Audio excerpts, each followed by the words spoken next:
코스피가 오후 들어 상승폭을 더 키우면서 2,500대 중반을 회복했습니다. 원달러 환율은 장중 1,430원까지 내려가 안정세가 지속되는 모습입니다. 대명 손우그룹이 티웨이 항공의 경영 참여를 선언하면서 항공업 진출 시도를 본격화했습니다. 대명 손우그룹과 티웨이 항공 최대 주주의 지분 차이는 3%포인트입니다. 지난해 11월 출생아 수가 전국 모든 시도에서 증가세를 보였습니다. 이 추세가 이어진다면 2015년 이후 9년 만에 연간 출생아 수가 증가세로 전환할 것으로 전망됩니다. 정부가 전국 공항 내 활주로 시설물의 콘크리트 둔덕을 모두 교체하기로 했습니다. 제주항공 참사의 최초 원인으로 꼽히는 조류 충돌 방지 대책은 다음 달 발표할 계획입니다.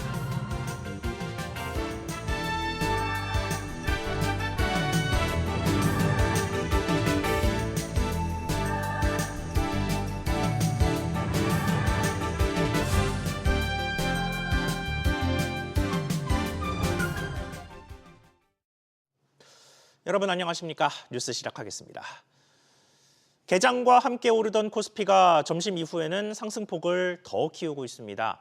특히 트럼프 리스크에 앞서 급락했던 2차 전지주들이 반등에 성공하는 모습입니다. 시장 상황 먼저 짚어보겠습니다. 이정민 기자. 네, 이정민입니다. 네, 지수와 주요 종목들 흐름 전해주시죠. 네, 조금 전인 오후 2시 50분 기준 코스피는 어제보다 1.29% 오른 2,550.52에 거래되고 있습니다. 외국인이 3천억 원, 기관이 4천억 원 넘게 순매수하면서 지수를 끌어올리고 있고 개인은 7,700억 원 넘게 매도 중입니다. 시총 상위주에서는 내일 실적 발표를 앞둔 SK하이닉스가 4% 가까이 오른 22만 6천 원 선에 거래 중입니다. 2차 전지주 반등세도 눈에 띄는데요. 어제 도널드 트럼프 미국 대통령의 전기차 보조금 폐지 발언에 급락했던 LG 에너지 솔루션은 1.5% 넘게 올라 36만 원대에서 거래되고 있습니다. 삼성 SDI는 2% 넘게, 에코프로비엠도 3% 넘게 오르는 중입니다. 코스닥은 어제보다 0.99% 오른 733.17에 거래되고 있습니다. 네, 그리고 또 눈에 띄는 게 환율 움직임인데 많이 떨어진 상태를 잘 유지하고 있죠. 네, 조금 전인 오후 2시 50분 기준 원달러 환율은 어제보다 1원 60전 오른 1,437원 10전에 거래되고 있습니다. 트럼프 대통령 취임 첫날인 어제 원달러 환율은 약 5주 만에 1,430원대로 내려왔습니다. 금융시장이 우려했던 보편 관세에 대한 언급이 없으면서 외환 시장 불안이 완화된 영향으로 풀이됩니다. 아시아 증시는 엇갈린 흐름입니다. 일본 니케이 지수는 1.6% 오른 39,660선 후반에, 대만 가권 지수는 1% 넘게 오른 23,560선 후반에 거래 중입니다. 홍콩 항생 지수와 H 지수, 중국 상해 종합 지수는 1% 넘게 떨어지고 있습니다. SBS 비즈 이정민입니다. 이어서 각종 분쟁에 빠진 기업들 소식 연달아 전하겠습니다. 잊을만 하면 분쟁이 벌어지던 가족기업 아워홈은 김동선 한화그룹 3세의 인수 시도를 맡고 있습니다. 여기에 키를 쥐고 있는 구지은 전 아워홈 부회장이 반격에 나설 거란 관측이 점차 힘을 얻는 모습입니다. 자세한 현 상황을 정대한 기자가 정리했습니다. 경영권 다툼을 거듭해온 아워홈 사남매는 이번 매각을 두고도 2대2로 편이 갈렸습니다. 현재 아워홈을 이끌고 있는 장녀 구미연 회장과 장남 구본성 전 부회장은 김동선 부사장의 아워홈을 넘기겠다는 입장입니다. 이들 남매의 지분율은 58%, 8,600억 원 상당입니다. 하지만 두 여동생은 매각에 반대하고 있습니다. 차녀 구명진 전 이사와 막내 구지은 전 부회장의 지분은 40%로 남매보다 적지만 변수는 우선 매수권 행사 여부입니다. 아워홈 지분을 제3자에게 팔려고 할 때 사남매 중 누구라도 원하면 그 지분을 먼저 살 수 있도록 정관에 명시돼 있기 때문입니다. 특히 최근까지 아워홈을 이끌었던 구지은 전 부회장이 매각의 찬성인 오빠, 언니의 지분에 대해 우선 매수권 행사를 저울질하고 있습니다. 정확하게 가격이라든가 조건이라든가 이런 것까지 다 해서 제시를 한 건지, 그 가격을 일방적으로 지금 제시를 했기 때문에 지금 구지은 측에서 그러는 건지 논란의 여지가 있잖아요. 지금 상황에서는 그거는 섣불리 소멸됐다고 판단하기는 어려울 것 같습니다. 구지은 전 부회장이 우선 매수권을 행사하면 김동선 부사장의 아워홈 인수는 무산되는 셈입니다. 김 부사장이 총 1조 5천억 원으로 추산되는 아워홈 인수에 의지를 갖는 이유는 승계를 위한 경영 능력을 입증할 방편으로 보기 때문입니다. 김 부사장은 갤러리아 쇼핑 사업이 부진을 이어가면서 F&B 사업에 사활을 건 상황입니다. 구지은 전 부회장 측의 지분 매각을 설득하고 있는 한화 측은 내일까지 구 전 부회장의 답을 기다리겠다는 입장이지만 결국 한화가 인수를 강행할 경우 법적 분쟁으로 갈 가능성도 있습니다. SBS 비즈 정대한입니다. 오전 중에 인수 시도가 공식화된 곳이 또 있습니다. 국내 최대 리조트 기업인 대명소노그룹이 티웨이 항공에 대한 경영 참여를 선언했습니다. 현재까지의 양상과 이후 흐름 짚어보겠습니다. 김동필 기자. 자, 일단은 티웨이 항공에 대한 경영 개선 요구부터 시작됐죠. 네, 그렇습니다. 대명소노그룹 소노인터내셔널은 이 티웨이 항공을 상대로 경영 개선을 요구하고 주주 제안을 전달하면서 경영 참여를 본격화했는데요. 지난 20일에는 티웨이 항공과 정홍근 대표이사에게 경영진의 전면 교체와 함께 유상 증자를 요구하는 내용을 담은 경영 개선 요구서도 보냈습니다. 소노인터내셔널은 티웨이 항공은 부족한 정비 비용과 인력, 항공 안전 감독에 따른 높은 개선 지시 비율을 보이고 있다라면서 브랜드 이미지가 훼손되고 있어서 안전에 대한 전면적인 재검토가 필요하다라고 지적했습니다. 주주 제안을 통해서는 신규 이사 선임에 대한 의안 상정을 요청할 예정인데요. 새 이사회를 꾸려서 안정적인 항공사 운영 전략을 수립한다는 계획입니다. 네, 그렇게 이사회를 새로 꾸리려면 주주총회에서 이겨야 하잖아요. 네, 그렇습니다. 티웨이 항공 최대 주주는 티웨이 홀딩스와 예림당으로 합산 지분은 약 30%입니다. 대명소노그룹은 2대 주주인데요. 주력사인 소노인터내셔널과 계열사인 대명소노시즌을 합해 지분 27%가량을 확보하고 있습니다. 양측의 보유 지분 차이가 3%포인트가량인 상황인데요. 오는 3월 주주총회 때 경영권을 두고 표대결을 할 가능성이 커졌습니다. 이에 티웨이 홀딩스는 최고 27%, 티웨이 항공이 5.6%, 예림당이 11.5% 뛰는 등 관련 주가도 급등세입니다. SBS 비즈 김동필입니다. 회사의 내부에서 벌어지는 대표적인 갈등은 보통 노사 간에 벌어집니다. 지난해 성과가 좋았던 기업들은 연초 지급되는 실적 기반 성과급을 놓고 줄다리기가 특히 팽팽한데 SK하이닉스와 현대차 등 국내 대표 대기업들도 갈등이 깊어지는 모습입니다. 김한나 기자가 보도합니다. 사측과 성과급에 대한 이견차를 좁히지 못한 SK하이닉스 노조가 어제 공동투쟁본부를 만들었습니다. 노조는 공동투쟁본부를 중심으로 일방적인 성과급 지급을 거부하면서 경영진의 퇴진운동을 진행하겠다고 밝혔습니다. SK하이닉스는 기본급의 1,450%를 성과급으로 제시했는데 노조는 구성원들의 기대에 부합하는 기준안을 제시하라며 거절했습니다. SK하이닉스가 지난해 사상 최대 실적을 기록할 것으로 전망되는 만큼 노사가 합의안을 도출하기까지 난항을 겪을 것으로 보입니다. 현대차그룹도 성과급 규모를 두고 몸살을 앓고 있습니다. 현대제철 노조는 어제에 이어 오늘 일부 공장의 생산을 멈추는 파업을 진행합니다. 노조 측은 기본급 15만 9,800원 인상에 최대 규모 성과급 지급을 요구하고 있습니다. 현대위아 노사는 6차례 교섭 끝에 성과급 400%와 1,500만 원의 격려금이 포함된 합의안을 잠정 도출했습니다. 성과금이 관례화돼서 발생되기 때문에 안정적으로 이끌어가는 것이 좋지 과도하게 충돌이 일어남으로써 투자자들이나 이해관계자들이 나쁜 시선을 갖게 하는 것은 기업의 성장에 도움이 되지 않을 수도 있습니다.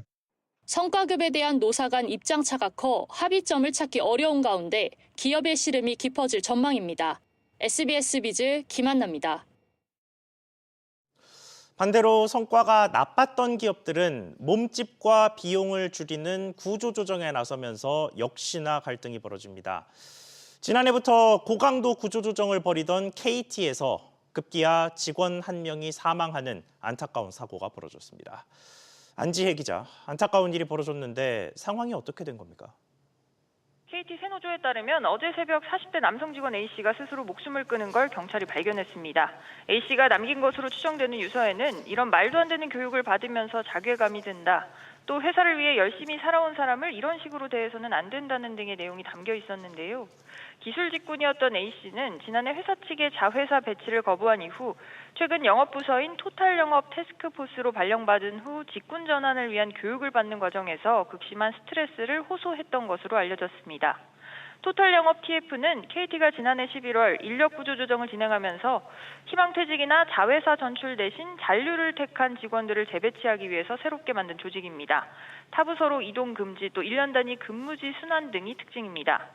세노조는 어제 공식 성명을 통해서 추가 피해를 막기 위한 사건 경위 및 피해 실태 조사와 차별적 발령 및 조직 관리 즉각 중지, 또 대표의 공식 사과와 책임자 처벌 등을 사측에 요구했습니다. 네, 지난해 대규모 전출과 희망퇴직 이후에 회사의 내홍이 계속되는 모습입니다. 그렇습니다. KT는 지난해 2,800명의 희망퇴직과 또 1,700명의 자회사 전출을 통해서 모두 4,500명 규모의 구조조정을 시행했는데요. 이 과정에서 자회사 전출 신청이 생각보다 저조하자 회사가 전출을 압박한다 논란이 있었고 결국은 김영섭 대표가 공식 사과하는 일까지 있었습니다. SBS 비즈 안지혜입니다. 다음 소식입니다. 지난해 11월 전국에서 새로 태어난 출생아가 14년 만에 가장 큰 증가세를 보인 것으로 나타났습니다. 그간 누적된 감소 탓에 절대 수치가 아주 높지는 않았지만 방향이 바뀌었다는 점이 고무적인데 자세히 알아보겠습니다. 지용배 기자. 네, 지용배입니다. 네, 출생아 수 몇 명이었습니까? 네, 통계청이 오늘 발표한 인구 동향에 따르면 지난해 11월 출생아 수는 2만 95명이었는데요. 1년 전보다 2,500여 명, 비율로는 14.6% 증가한 수준입니다. 이는 2010년 11월 6,100여 명 17.5% 이후 14년 만에 최대 증가폭 증가율입니다. 증가세는 지난해 7월부터 5달째 이어져 오고 있는데요. 이런 흐름이 유지되면 연간 출생아 수도 2015년 이후 9년 만에 플러스 전환이 가능할 전망입니다. 이미 지난해 11월 누적 기준 22만 명을 넘겼는데 직전의 전체 23만여 명과 1만 명 안쪽으로 격차가 좁혀진 상황입니다. 네, 특히 지역별로 쪼개봤을 때 출생아 수 흐름도 눈에 띄는 대목이죠. 네, 우선 12개 모든 시도에서 전년 동월 대비 2달 연속 증가세를 기록했습니다. 이 역시 2010년 11월 이후 14년 만의 기록입니다. 특히 출생 감소세가 두드러지던 서울의 경우 11월 누적 기준 증가세 전환은 2012년 이후 12년 만입니다. 통계청 관계자는 다자녀 가구 범위 확대와 주택 지원, 유연근무제 도입 등 정책 효과가 나타나고 있는 것으로 보인다고 말했습니다. 이런 가운데 혼인 건수도 18,000건을 넘기면서 8달째 증가세를 이어갔는데요. 사망자 수는 2만 9천여 명, 이혼 건수는 7,600여 건으로 각각 1년 전보다 3.8%, 3.6%씩 감소했습니다. SBS 비즈 지용배입니다. 비상계엄 등 계속되는 정치 불안으로 추락했던 소비 심리가 약간은 개선된 것으로 나타났습니다. 하지만 여전히 부정적인 수준에 머물렀고 특히 기업 심리의 한파는 좀처럼 풀리지 않고 있는 모습입니다. 자세한 내용 취재기자 연결해 보겠습니다. 류선우 기자. 소비 심리를 먼저 보면 그동안 얼어붙었던 소비 심리가 조금은 녹았습니다. 네, 이달 소비자 심리지수 CCSI는 91.2로 전달보다 3포인트 올랐습니다. 소폭 회복하긴 했지만 그간의 낙폭을 다 되돌리기엔 역부족한데요. 지수가 100보다 작으면 기대 심리가 비관적이란 뜻입니다. 12.3 비상계엄 사태로 지수가 지난달 100 아래로 곤두박질 친 뒤 계엄 전 수준을 회복하지 못하고 있는 겁니다. 한은은 정치 불확실성 해소 기대감 등으로 CCSI가 올랐다면서도 CCSI를 구성하는 6개 지수 모두 장기 평균보다 낮아 소비 심리가 아주 좋아졌다고 볼 수는 없다고 분석했습니다. 네, 그리고 기업 경기 전망도 계속 안 좋았죠. 네, 한국경제인협회가 매출액 기준 600대 기업을 대상으로 이달 기업 경기실사지수 BSI 전망치를 조사한 결과 87로 집계됐습니다. 지수가 100보다 낮으면 전달보다 경기 전망이 부정적이란 건데요. BSI는 2022년 4월부터 지금까지 100을 넘지 못하고 있습니다. 그나마 제조업 BSI는 전망치는 반등했지만 비제조업은 2020년 7월 이후 최저치를 기록했는데요. 정보통신과 건설, 도소매를 포함한 모든 업종의 업황 악화가 전망됐습니다. 비제조업 세부 업종 전망이 모두 부정적인 건 지난 2020년 7월 이후 처음인데 내수 침체 장기화에 따른 소비 부진 때문으로 풀이됩니다. SBS 비즈 류선우입니다. 이렇게 심리가 무너진 근원지 대통령 소식 짚어보겠습니다. 공수처가 용산 대통령실과 관저에 대한 압수수색을 시도하고 있습니다. 또 출석 요구에 불응하고 있는 윤석열 대통령에 대해서는 3차 강제 구인 시도에 나섰습니다. 대통령실 연결해 보겠습니다. 우형준 기자. 네, 우영준입니다. 네, 압수수색 상황 먼저 전해주시죠. 네, 공수처는 오늘 오전 검사와 수사관을 이곳 대통령실과 한남동 관저에 보내 압수수색을 시도하고 있습니다. 윤 대통령이 사용했던 비화폰과 서버 기록, 개헌 관련 문건, 회의록 등을 확보하기 위한 것으로 전해졌습니다. 다만 대통령실과 관저 내부로 들어가지 못하고 대통령 경호처와 의견을 조율 중인 것으로 알려졌습니다. 앞서 경찰도 삼청동 안가와 대통령실 등에 대한 압수수색을 여러 차례 시도했다가 경호처의 협조 거부로 불발된 바 있습니다. 따라서 경호처가 경호법에 따라 수색을 거부한다면 압수수색이 무산될 가능성도 있습니다. 대통령 경호처장 권한대행을 맡고 있는 김성훈 경호처장은 국회에 출석해 이번 압수수색 시도와 관련해 법률에 따라 판단할 거라고 말했습니다. 네, 그러면 공수처의 윤 대통령 조사는 어떻게 되고 있습니까? 네, 공수처가 어제 이어 윤 대통령에 대한 강제 구인에 다시 나섰습니다. 공수처는 구인이 여의치 않는다면 구치소 안에서 방문 조사를 하는 방안도 검토하고 있습니다. 이미 어제 교정당국에 협조 공문을 보내 구치소 안에 조사실을 마련해 놓은 만큼 조사의 속도를 낼 것으로 보입니다. 하지만 윤 대통령 측은 여전히 공수처 수사에 응할 수 없다는 입장입니다. 따라서 실제 조사가 이뤄질지는 지켜봐야 될 것 같습니다. SBS 비즈 우영준입니다. 다음 소식입니다. 올 7월부터 3단계 스트레스 DSR 대출 규제가 시행됩니다. 올해 첫 기자간담회를 가진 김병환 금융위원장은 가계부채 관리에 대한 스탠스를 유지하겠다고 거듭 강조했습니다. 최나리 기자, 이렇게 되면 올해도 대출받기가 쉽지 않겠습니다. 네, 금융당국이 올해도 가계부채 줄이기를 최우선 과제로 보고 있습니다. 김병환 금융위원장은 취임 후 세 번째 기자간담회를 통해 연간 가계부채 증가율을 정부가 전망하는 경상성장률 3.8% 이내로 관리하겠다며 예정대로 3단계 스트레스 총부채 원리금 상환비율 DSR 규제가 7월부터 시행될 것이라고 밝혔습니다. 스트레스 DSR은 미래 금리 변동 위험을 반영해 DSR 한도를 산정할 때 가산금리를 부과하는 제도로 적용이 되면 대출 한도가 줄어듭니다. 다만 김 위원장은 구체적인 금리 수준이나 적용 대상 등은 시장 상황에 따라 마련될 것이라며 늦어도 5월 중에는 세부안을 확정해 내놓기로 했습니다.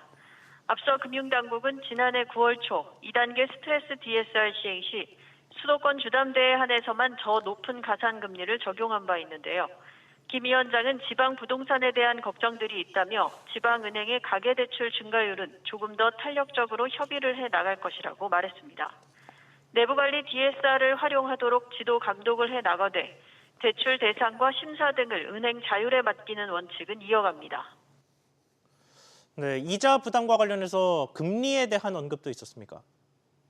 네, 김 위원장은 지난해 기준금리를 2차례 인하했음에도 불구하고 인하 속도나 폭등이 충분히 반영되지 않은 측면이 있다며 이제는 기준금리가 떨어진 부분에 대해 은행들이 반영해야 할 시기라고 했습니다.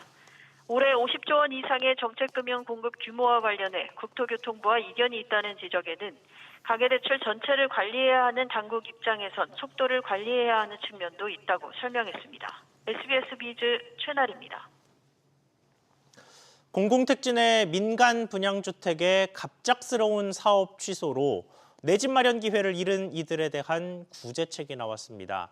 앞으로 사전 청약 당첨 취소자들을 대상으로 사업 취소 부지에 한해 우선 공급이 추진됩니다. 취재기자 연결해 보겠습니다. 박연신 기자, 구체적으로 어떤 구제책이 나온 겁니까? 지난해 민간 분양주택 사전 청약 당지 중 사업정 악화로 사업이 취소되면서 청약 당첨 취소자들이 발생한 곳이 있는데요. 현재까지 민간 사전 청약 당첨 취소자는 전국 7개 단지에 713명으로 집계됐습니다. 정부가 이들에 대한 구제책을 마련했는데요. 앞으로 당첨 취소자는 우선 공급을 받을 수 있게 됩니다.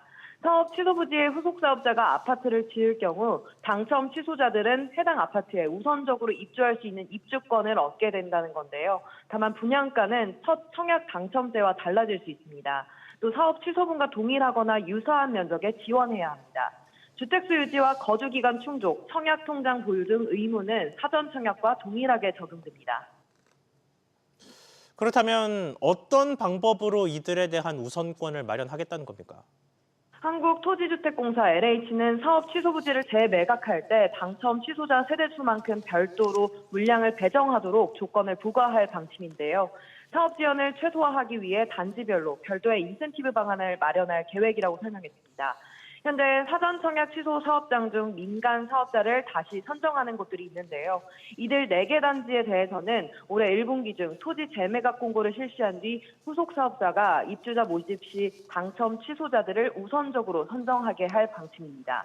LH가 직접 공급하는 주택의 경우 또한 당첨 취소자를 대상으로 우선 공급이 이루어질 계획입니다. SBS 비즈 박연신입니다.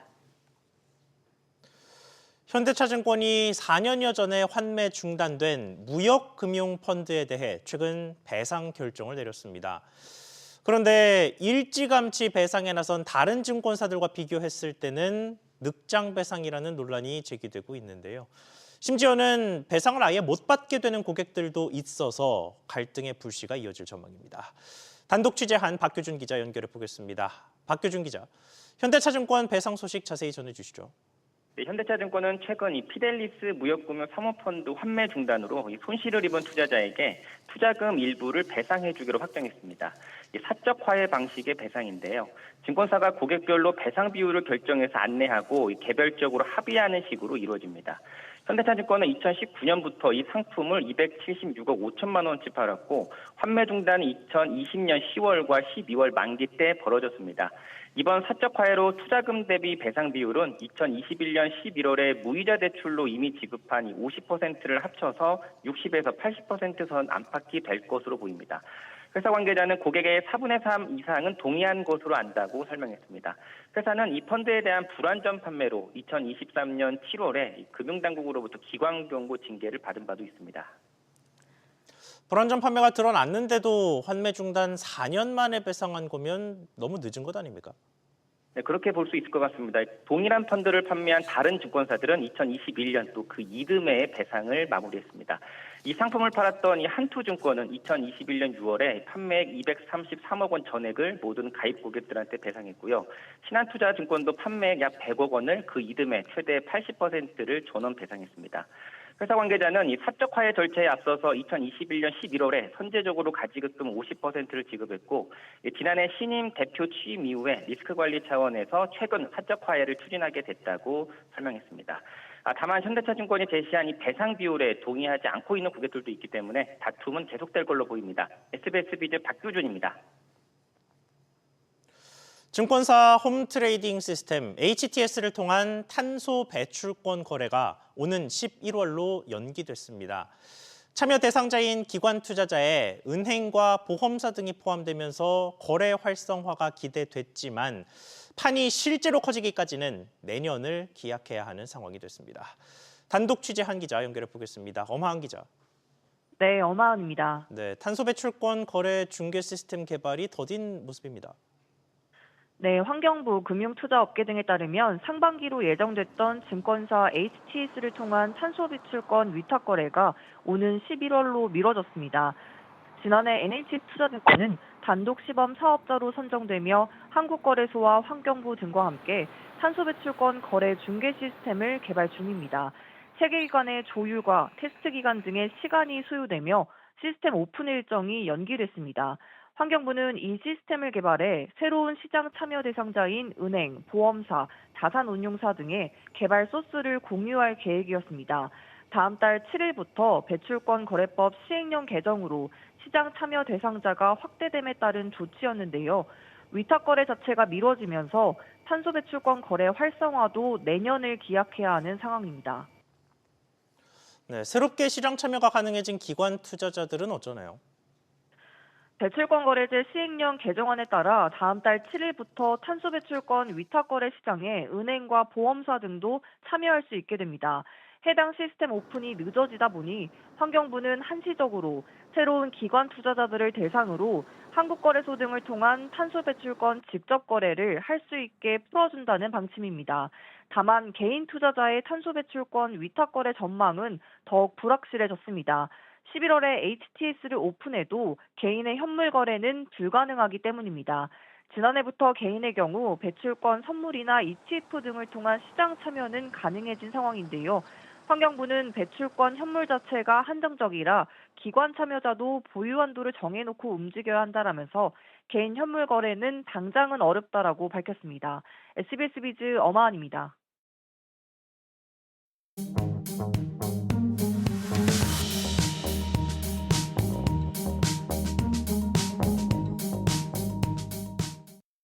안녕하세요. K웨더 공기진흥센터에서 전해드리는 대기오염 예보입니다. 전국 공기질 실황입니다. 먼지 농도가 매우 높게 올라 있습니다. 다음은 서울시동별 공기질 실황입니다. 역시 전반적으로 나쁘고요. 워스 지역인 둔촌 제2동과 1동, 길동은 매우 나쁨 단계를 나타내고 있습니다. 오늘 전국 한해 점차 구름 많아지겠고요. 날은 평년보다 높은 기온을 보이며 온화하겠습니다. 한편 동해안으로 대기가 매우 건조하겠고 공기질도 매우 나쁘겠는데요. 국내외에서 발생하고 유입되는 대기 오염물질의 영향을 받기 때문입니다. WHO 기준은 제주를 제외한 전국 나쁨, 특히 중서부는 매우 나쁨 단계까지 오를 수 있다고 예보하고 있고요. 환경부 기준도 제주를 제외한 전국에서 나쁨 수준을 보이겠다고 예보하고 있습니다. 내일과 모레도 전국적으로 공기질이 나쁘겠고 토요일은 중서부를 중심으로 먼지 농도가 높게 오르겠습니다. 호흡기 건강을 위해 보건용 마스크를 착용하고 바깥 활동은 되도록 피하시는 게 좋겠습니다. 대기오염 예보였습니다.